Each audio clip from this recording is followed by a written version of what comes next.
buffer John Singh Lansiloidabani, Manipur da popular government ama semlakpasi Kuki zo Singna Taba, tribal area Singda Chang Nabagi license Amoina Lauridabani Haibu Wapamaka Fonglioza. Masida tribal gi maming seasonary, tribal maming seasonary Basida, Kugi Mayek Sengna. Tribal Hairpada, Loinamak Chingibania Kugi, Naga, Furup Kudimak Loinamak Ching Silibani Sida Sida. Aduna Tauriba Tong, Pondoriba Wafam Siga High Targadi, Tribal Amoy, Matik Chariba, have a Wahang Sudum Hanging Yosa. Masida Lactini, Heidi, Hairiba, Masana Masada, Tribal ni Haibagi, Wafam Mamukti. Palli adubu tasengna tawthorapa thabak sing thamlakpa wapam sing dadi tasengna tribal amu oibagi haknga ibra natragara lichat tribal amu oibagi machat to chalibra habisini hazuga tasengna lakchina buffer zone sing landsil oidabani habu wapam se koi buffer zone leite haikiba wapam onkak thamkiba leikibani oja tadudi buffer zone se kadai dagi kanana thamkiba buffer zone no amandi thamlaiba wapam se yamna phongna haiba tare pau se sumaina Tamla Banina was at the Singna Moyedum, backing the Kanagum, Malay Bagi, Moondum, Mali, Mayek Sing, the Sukutli Avatariza, Aduga Kogi, Hanaki, Chief Minister, Tatana, Unadana, Kogi, Lady, but Emilis Minister Singna, Kogi, Tamoy Singna, Mokoibu Opiga Dabani, Adudata, Moina Koibus Opia can have a Tongan Bopum, Tamkibasul Lake Ramidana, Tamki Wapum, Duganga say, I tell if you might get Tamaiba cookie zo singi, Tamaiba Wapum Singsiga Yang, but they can't get Avatariza. Aduna hariba mawong si kian kanga libra natragana akogi karamba mawong da karamba ground da hairaibu da haibudani oza kamai tamining sa mitang sunai mam sai area sai na yam nokning ba kogi film amagi dialogue mo pusaningi to se koi sum sorry yam serious log de koi di ko sum serious log dre aduna sai area sai na hajaningi se kogi mombi ga adagi kana ga no ma ni pa jong khigi dre ko kogi imasi mombi ha ga dai si mombi ha ga da maga adagi kanoni boni na kum Boni ki film mali. Aku ki yang nong nong dialog sama saya sum umum tanda yang ngak dialog amak sumai tinggal lagi. Itu sum hinjar kau wani ko. ITLF sih wani ko. ITLF ko tu na terkena case, na terkena magi Kuki jo council magi ITLF sih macam kerana siru deh. Ko macam tumur deh. Dan nama ko tu macam tum gini. Adagi magi Kuki jo council na adagi human rights council na dua ada fana. Antro kini. Aku nak rasa dah ITLF sih tu bahkan masuk punggal kan ni ko. Mana nanti mau je kangi. Moje mata-mata ni karakter dum phang adana ai sagi sumang lagi dai rom sam sing kan te koi chna mam tabi rom dong mali ko gi nupi isi mombis na ni pa da haibani ko nangi nasaga ai isaga nangi nasaga ai isaga nangi nasaga ai isaga na tabi ko sana hema nangi nasaga ai isaga na ibani gi isada phubi na ama haiba dai rom yaw ne mo Nangi nasaga ai isagana ibani gi isada phubi le hai bne ko ada boni do ngaw wi na grammar am machine mo ni gi wori si grammar am soi soi da ta wasin mudam yaw ne ba anda hauja ina hainin isi ITL ma si thamai poso sta ko ITL FC kanoni ko ITL FC ai da haja krisina amagi masaga tuan masa ni do ta ba apun magi masa ma ne ba ITL FC lati question ji ko aduna Moi ani na mangon da phubi dai praman da lakto ina hijai praman am ko notion bi ko sana emam adi confused de khala abado suno kan da government na buffer zone laiti hai ni adu moi no jai si government na pi ba buffer zone nga ka to bani hai bane ba natra adu government na buffer zone laiti hai bane ba amana buffer zone laiti hai bani amana buffer zone nga ka to bani hai bane ba adu ani duna muksem ba masa ne ba itile se ko I didn't know na aduki was to nga kan da sarka to bani natra di mai tai hingoi hai bane ko natra ara sai area ji in hajaning ji ta ga di ITL ko ma ko tu gumba adaki so gumba ji ko gi ingong ngong jo masa mo iri mo je ko amagi ju masa ta ani gi mix masa hai tare ne ko adna mo na ngani mangang ko se ngani ko si ma pa na su sauroi adaki sungi mama su sauroi banam di tungan mama pa tungan mama do Tungan mama mapa do ani tu na tungan na pokok masa ne ba ITL se ko aduna sauroi aduna mo na ngani mangang ko ji sana emam kasi na duna log drai kachu hina khande aduna adu sigi phim je la kan dai khogi lei ba political leaders sing jam sai area chin jara ke ko mo sai political leaders sing sai area sai da sai haibi gi bodo boni do tang chabi yu ko magi masaga na moini gi masada phubi haiba sida boni sing ngau gi na grammar am soi to bodo adu gi potu khogi lei political leaders sing je am tang usan bi khu hai ne pose adu si khau pok na ITLM na mai tai chang ba ya gi no phone law bo si peace pambi di badu kumbal leader singduna kai dawai changma yaroidri no nona kari authority ori bano haga IC amta hangbi biski am kai bano question ko hangme laye bako aduna ngasagi government na bafrojo laiti haire IT lab na bafrojo nga salo haire chatra ga do hingwe haire adi grammar ama ira la li ji haida sagala laire ba koi emele jingina ko sanai ma aduna aina haiden english di kashinate si saya haijagi do sumang la sanari ba drama sanari bu gi part amagi manung de yaujaba isi na mani aduna hajen haijagi do maina part amani si ju ko aduna koi sigi kumai je koi praja mo ni yeng ko yengi aduna koi yeng batari ITLF kumba kotu kumba then amana ka keso kumba KJC kumba magi lady ba plantain wing mayam ningse Manipur tu ai na bokona bada chogo dai ta lori ha ba jima ju koi Manipur le belengak na khangbiu ubiu adu moi singe nungsina ba kidamak moi singe thema yana ba kidamak ko onjel laga khoi sum khud pul thamdara ka di khong khud sum pul dara ka di mado limit ama lakani ko sunai ma limit ama lakani aduna khoi ipai phogi pawroda ko aroi bada isa na paibi di pham isa na paibi di power sing do isa na paibi di pham isa na paibi di power do limitation lai ba poni ko limitation lai poni aduna power loi ra matung dagi pham tura matung dadi praja miyam hingina ne amado hangada yengoi ga khunbiru no sigi marakse da ko hajeni idana yamna thona phana ngang ba political leader kha political party kha ju lei di bhai ya ko yamna thamoi sengbo sa bai dare ko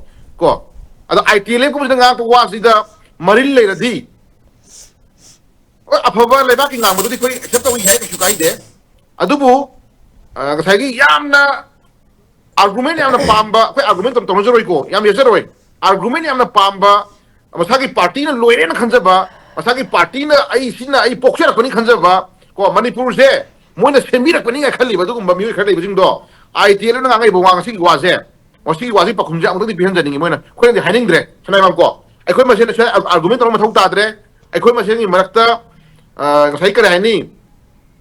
ai khoi maitai palagum si ga na ngang ba ai khoi kang tang khun palagum si ga na ngang ba ai khoi apun bagi ne apun ma do khoi yai ka shukai de ba ko adubu ai si kanano ana sa tak matam na di ai khoi ai si kai lam masano kai dagi kai da la ko ai Manipuri ni habdik shukai dre I'm from Manipur habdik shukai dre ado ai religion kai no haitara gadi ai religion ai maitai ni hai tak sa badu ke am kai rage ba ko Hindu ni tak sa ke am kai rage Christian tak sa ke am kai rage ba ko ado Indian ni habdik shukai de ba ko am toina natra ado ka magi lejari ba dharam ma magi lejari na sa di sak tak sa bodu di ko kai ado di akum thok ta ba na ITL ko mananga si phone nga si still nga si ba ba hogi mori to si ka shukai dre demand phangri ba ko maitai sangba yaro na nga si ITL na phone na ngangi mo hamje dida karma political party loina ma kasate ko center ki yaka yeng lai riba center ki yaka yeng lai riba we are the best hen lai jari badung political party sing do ITL ko mananga ko wajing asi kari option pirake ba thongna le ka no pibiru oba ko yengi ba ko saida phau sana ba yaro ye ba ko ITL na ngasi maitai sangba yaro no phone la ko matam da karamba political party karamba MLA amana karamba mantri yemana ngasi mogi le di films da koi yaning de kai book to le ba phone laure constitution parwe no phone hai re ba ko that means ya sa di hat kani hai bane ba ko sana ema sanga di hat kani hai bane ba there sai area sa mo na muk tribal community ki to anom kare dare mogi katam par mo shinari ba ko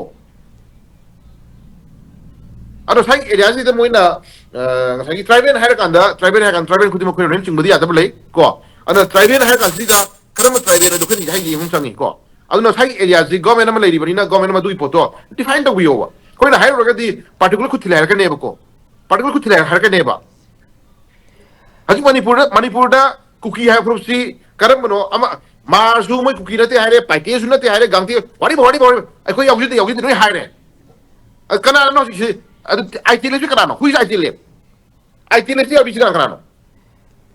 ITL te yauri ba mo gi lei ba social mo gi lei ba mogi tongan ba mogi team core team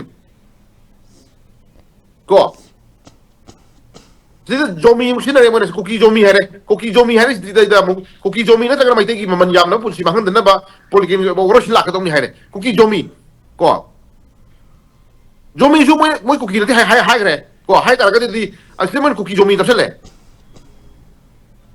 adi ITLF si kanano masi government masi saktak biyo ko government masi kangan biyo ITLF hayo proof se sugum miyoy ni ko sugum ba Manipur thugai na hona kangbu ni sugum ba mo mo ta kangbu ni je masi hayo mo chang da hayo question de hang ni je aina hang jiningi di sanai ma ko hang jiningi di ta sengna ITLF ko ko tugumba Manipur thugai na hona kangbu any one person anyone loops ko Manipur thugai na ngang ko was ji mayukta government ma du phone na tra na nga sagi ai bona tra na kai ko pusa ma da legally ma du FIR pa na ko ta bung ram to di ban kai gino Manipur thugai lebak thugai na hon na pai si India ki mayukta wa ma ngang bo ta ga di ha kes am pa na bu bu den thagi bi ai Manipur thugai na wa ngang ko di Manipur thugai na wa ngang ko di ma du saw na thiem na wa ngang na ji ba ma du ya bra ne sanai ma popi thaba mi ga drug mafia ga adai bakut khulai paira ga misam hali ba shu kamu talai ba terrorist kamu jinduga why kai kai ko na madu compromise ko dino kai wi sadino mo ko no sadino ba sara ya ko hani kusin khale ba kashu kai de praja miyam shina jabe di praja sing dai min nasi praja sing shina jabe di ko yare kai shadi kon ko ya jara ke drug mafia kuki shu dai ba terrorist kamu jindu logi wang thong to ya roi ai na amtak any Sendagi makada lagi ba, delegi makada lagi ba tu kung political party singi ba miyo sinang ngang koi taban ngal tabla ko. Ngasi sarkar kang hong jahen liba, ngasi leba kang hong jahen kanan jahen bano. Koi question hang jeni mo ko. Kuki ki MLA taran na kuki ki MLA mangana. Si minister lo thuo na ha ka na lo thuo ngam polo. Moi masengi jamela moi masengi nushida moi masengi lainari ba luhons me amni kudong chapla kanda ko plan tong na ba mami mandro sanai ma dere ko hajening di ai ko na hajening di drug mafia na traga na kuki terrorism na kai ko handling torga kai ko posakara humma ko mami man ko na di koi tahan basi madi fabra bani da ai tile shi kana hui ai tile shi kana ko hang mele still ngasi mo irang neme sendagi lu singma mayam na ngasi peace porok ba then irang lo senda ba na tagana Manipur ki nong na khalaba honorable chief minister na ba uda ekoi peace lang na wangangi ai tira ngasi ngai was di kai khunduri ang hai diro hui sai tile ai tira shi kana no mo na ngani mangang wa si yabra mo na ngani press minister thok si yabra mo na ngani ba wa mo na thamba yabra koi question ham jage chana hai ma aduna ngasai haijagi bodo lo selakan ngasai haijagi bodo nangi isaga magi isaga na aigi isaga nangi isaga na ibani isaga thubi hai bodo confuse le hen bodo adumaina ITLF se ko ITLF se kana ta ga di nipa na poko masa ma tonga leire ko tonga ma nupi na poko masa ma tonga leire ani na mu mix poko masa tare ba ITLF se adi papa no kana mama no kana yo thi piro ba ko ai khoi di praja mo ne khoi sai ai da grammar ama ira lamne mo mo libo ko confuse le boni sala le praja jino ko adi ITLF ngang wasi mapa no wara ka du wara pang maroi mama no wara ka du wara pang maroi manam di mo ni gi mrak pok masa o ire ba ITLF se mapa no kana mama no kana du di sanai mama thangi round mathangi session ma da ai khudum jap ngadi hai ga sik da yore roi mapa no du di mama no du ko khamina ra si ko adi mapa no sam poe mama no sam poe ang ko mama pa kula masam poe adu mapa di masadu mama di masadu na masa mo ing mixture poe ba sa thu we ni da poto ko confuse le ba ko ko ana ITLF na mako pok na ngang ngam misna ta ko di sanai ma ngasagi sarkar na ta baga ha sarkar ga manami na drug mafia kang buga taw ngam kang buga manami na ga pok masa mixture pok masa duna kami ngang mo si ekoi yeng lai re upa lai te metro adu tare adu na dai film sanai ma kasute ITLF kana no anda wani mo je mi kana mi hat pangami Manipur thugai na hona pangami ko lebak thugai na wangang pangami Manipur thugai na wangang matamda phong na ITLF ren tho ngang ba adagi sang matamda hat kani na threat tor kang bujing ji ba na ngasi ka dai ni ko sidi lai na Manipur da peace India da peace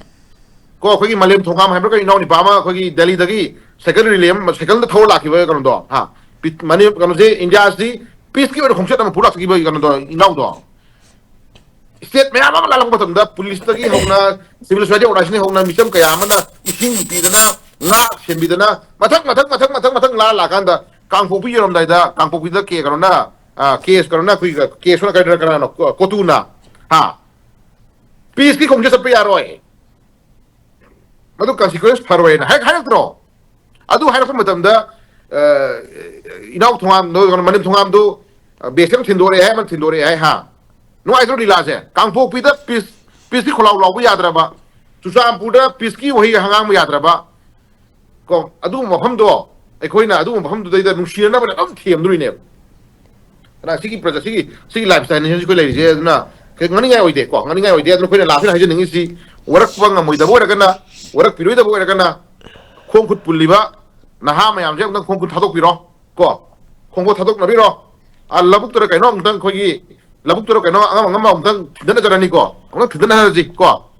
moi na ngam kana dum isai na khara dum ma mi kai ra sinu ko na ngam kana dum khara kai na rage ngam khut khut pulli je thadok piro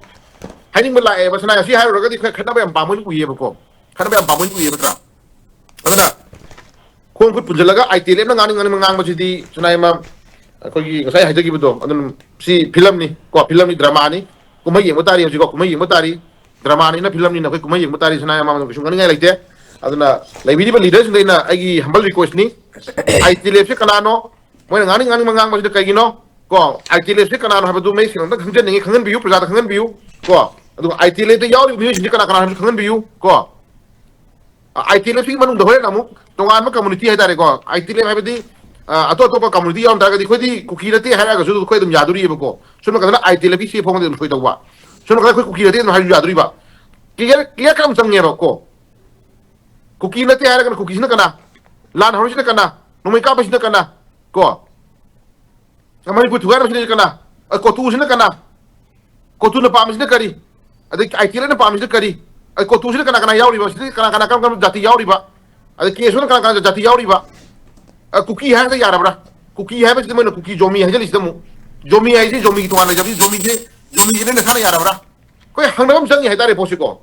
shuru no shelaga sai shuru shelaga potu ngale amana te sum jaba ngale mi hatu ai yaw ji de hai jaba ngale anga ama hatu jo ga yaw ji de jaba ngale du pi ma geng rep to ro su ai khoi na te kuki do ko ngane hai gumba ko adi ko ju confuse le re na sai ya ze le ba lenga khinam to ma sa sing biu singan biu praja samam han biu no ko praja samam me king kin ngana ji ko political party sendagi lu singagi le political party sing sum mangai me sing ngana ji afau thani kang sing je isi khoi hunna jamna te khoi ngana jamna te ko khoi kana mi khoi wa hunja de ang de leibak yo ngana se mani kai posu ji ko thongna phana pasong phandana tungna power kha thamang ngang ni am ning do ngasi IT ram si hai ri hunja de da kai mo le bi ge to thambiyo ko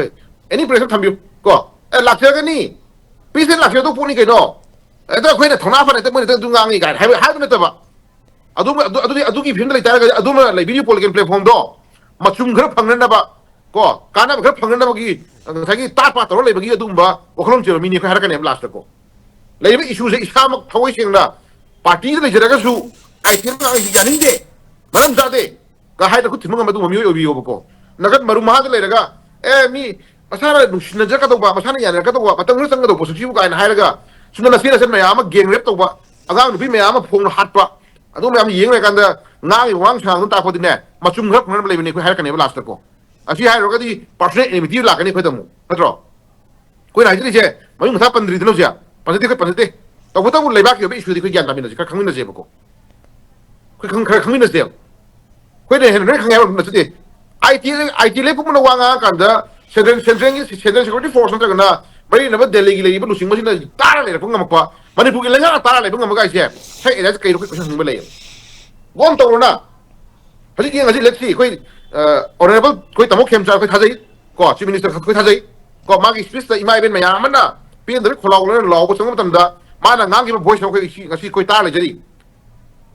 tai thing kya gi mang de la ko puari ipai bu thamir ma Manipur sibu ai koi kangpok pi lan mangam da ba sarkar no ka ma na ngang gi khum do koi thamoi da pel le adu ki thabuk to kasi thabuk no pi ka nai thal ko le ye ko adu ki thajab du ko ngai jari si ko ngai jari si